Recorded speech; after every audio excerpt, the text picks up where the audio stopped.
Son, I feel like Sword Art Online is one of those anime that, you know, like everybody knows about, but no one watches, you know. Either that or, you know, you watched it, but then once you start watching it, you realize that it's not actually what you thought it was at all, you know what I'm saying? I feel like that's kind of where Sword Art Online leaves people. And I feel like that's why it kind of gets, you know, lost in the midst of all the anime, even though it's really popular, you know. I just feel like maybe there are people that talk about it. I mean, obviously there are, and I just don't see them. But I just feel like, you know, it's not as really popular, especially in America, as you would expect. And I don't know if this is a fact, but I remember like I was looking on Instagram the other week and I saw like a little note and it was talking about how Sword Art Online was one of the most, or the most, like it was number one for the most popular anime or manga in Japan. You know, obviously I gotta fact check that because it doesn't even sound correct to me, but it didn't sound correct when I was reading it, you know. So with that being said, I just think it's funny that like for something as popular as it is, it doesn't really get talked about, you know.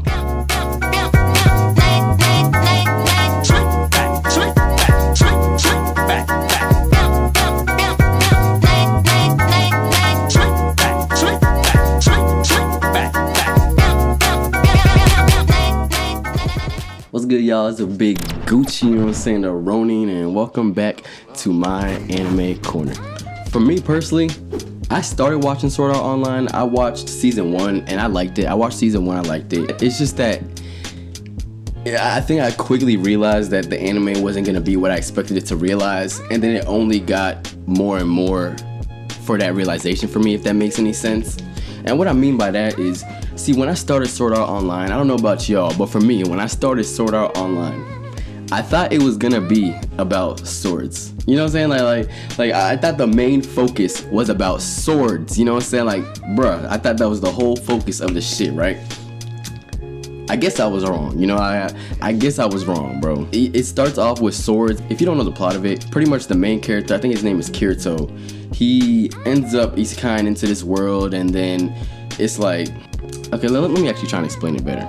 So to put it simply, he isekais into this world, and he ends up with like, you know, a secret ability. He can dual wield swords, so he got like the akimbo swords and shit, and he can fuck people up, right? So it starts off about swords, but then, you know, like at some point in the first season, they just stop fighting and doing all the sword related stuff, and they just break off and get married. And I'm like, all right, this is the first sign that this shit is not gonna make no sense to me. Like, how the fuck is this shit about Sword Art Online? Like we talking about sword fighting. we talking about fighting with swords, right?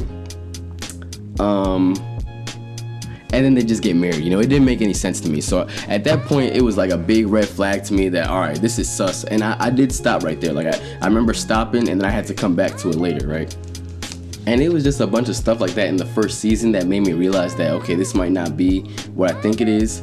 But the shit that really got me is, if the shit is called Sword Art Online, how is there parts where it's not about swords? You know what I'm saying? Like I never watched the whole thing. I watched season 1, and then I watched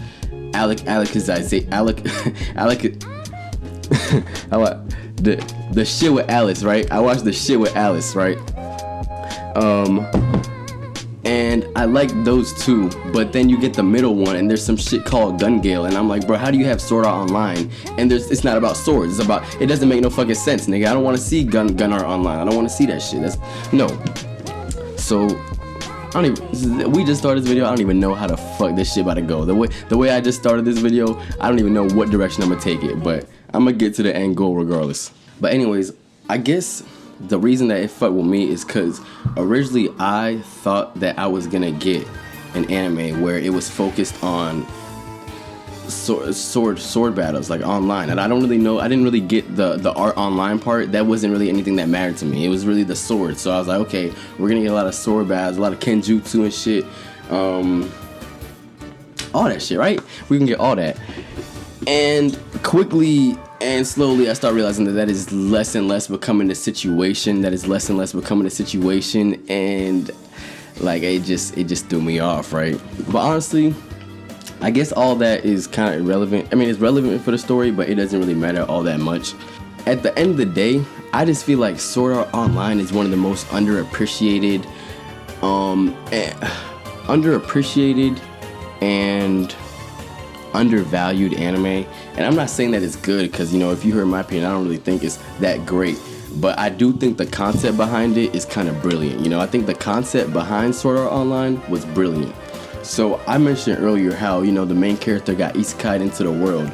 But the way the shit actually worked was, I'm pretty sure he was playing this game. So imagine you at home, you playing Fortnite or whatever, right? And you put on the VR headset. You put on the VR headset so you can go into the virtual reality space. But what this shit do is, I guess it's like, it's real virtual reality. So you put on the headset, and instead of you seeing, I guess, the shit, it's really taking you like into the game. Damn, bro. My cactus stabbed the shit out of me, bro. Damn. What was I talking about? But anyways, like, so what happens is, oh yeah, so he puts on the headset, but instead of him, like, I guess just seeing virtual reality, it kind of just puts him into the world. Like he's virtually put into this world. And the shit is fucked up because they pretty much get trapped in that world and they can't take the VR headset off. So they're trapped in that world, and the only way to get out is to win in that world and then escape. But it's so fucked up because, you know, like, the person running it has an advantage, and like, you're pretty much set up to lose no matter what. It's pretty crazy, right? And, you know, I just remember the beginning of watching Sword Art Online and them explaining this concept, and me just knowing for a fact that this shit was gonna be a banger. You know what I'm saying? Like, this is gonna be a banger, bro. Like, that is an amazing concept, you know? Like, that's an amazing concept. It kind of reminds me of Steins Gate in a way, even though Steins Gate obviously has a more realistic feel since you don't have people battling elves and shit like that. But it reminds me of Steins Gate in a way because, to me, it's, how do I put it? It has just the right amount of sci-fi that it's definitely fictitious, and I know that. But then I also feel like it's not out of the realm of possibility to happen in our world, you know? And you can say whatever you want about me for thinking that, hey, we could fall into a situation where we put on our VR headsets and, you know, we get swallowed into the world. But I'll tell you right now, that's why I have not played a single VR game, boy. I'm telling you right now, call me a cornball all you want. You're not gonna catch me playing a VR game until I know that shit is certified and, you know, saying that niggas haven't been sucked in via a alternate portal. My mom called me. I'm like, I'm like, wondering if I should. Mom, I love you, but if I hang this shit up, I will never finish this video, boy. Mom, I swear to God, I will never finish this video. So I'm gonna call you back in like 10 seconds, Mom. I love you. If you see this, that's my baby. But yeah, it has just the right amount of sci-fi that it's fictitious, but also within the realm of possibility, you know? Like Dr. Stone is scientific, you know, and the science stuff in it is way more realistic than Sword Art Online, but I feel like it's more likely for us to encounter a Sword Art Online scenario than a Dr. Stone scenario, even though it employs more real world ideas or something. You see what I'm saying? Either way, yeah, like that's pretty much the concept behind season 1. You know, he goes into this world and he has to battle this dude, and the only advantage he has is that he has a special quirk of his own that he can dual wield swords, and it makes him special in that world. But it kind of doesn't really make him equal to the superior overall final villain, because they just have such a large advantage over the world and stuff, right? So that's pretty much for season 1. I don't really know the order or how many seasons there are, or where Alicization falls in, or why I skipped over everything and ended up only watching Alicization. But I ended up watching it. I think I was watching it with my friend. Honestly, I feel like Alicization is the real reason that I'm making this video, because I really loved the concept behind that. Like, it really opened my eyes up to realize that it's the kind of thing that could happen in our world, and that kind of is happening in our world. Not to that extent, but it really is. The main thing behind Alicization, because I don't remember the whole shit, but I do remember that they get spawned into the world, another Sword Art world or whatever, online world, and they end up running into, you know what I'm saying, this little cutie, once again, Miss Alice or something like that. And I don't really remember exactly how it works out, but I do remember that Alice pretty much in that world is an AI. So she's like, you know, like, if I was to spawn into that world, I would be a real human in that world as a character. She would also appear as a real human, if that make any sense, like me, except she's all artificial intelligence, computer programming and shit. And I guess the whole point of what they're trying to do is the evil person from this season is trying to come and extract Alice out of the world so that he can bring her to real life, because she is essentially the perfect AI.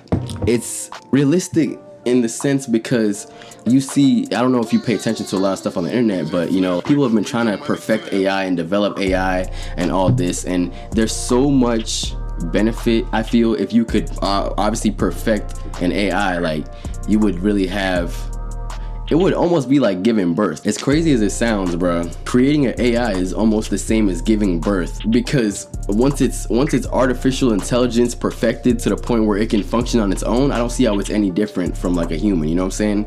And that starts bringing you into a really crazy topic of what happens when robots, you know, if they perfect AI and then robots start getting AI and then robots realize that we're the problem with the world, and then like they eradicate us, and then that's just a dream that I be having, you know, probably very unrealistic, but you know, we all be having our own wild ass dreams and nightmares and shit. That's one of mine, you know, is like, yo, what if the AIs get perfected and they get put in like a robot or something? Now you got a robot with way more physical capability than a human that pretty much doesn't have to worry about half the shit that humans have to worry about. We can't be going to war with no robots. As crazy as it sounds, I don't know how I got to this point in this video, but let me just say that shit right now. We cannot be going to war with no robots, boy. They will fuck our shit up, boy. They will dog us. They will dog us, bro.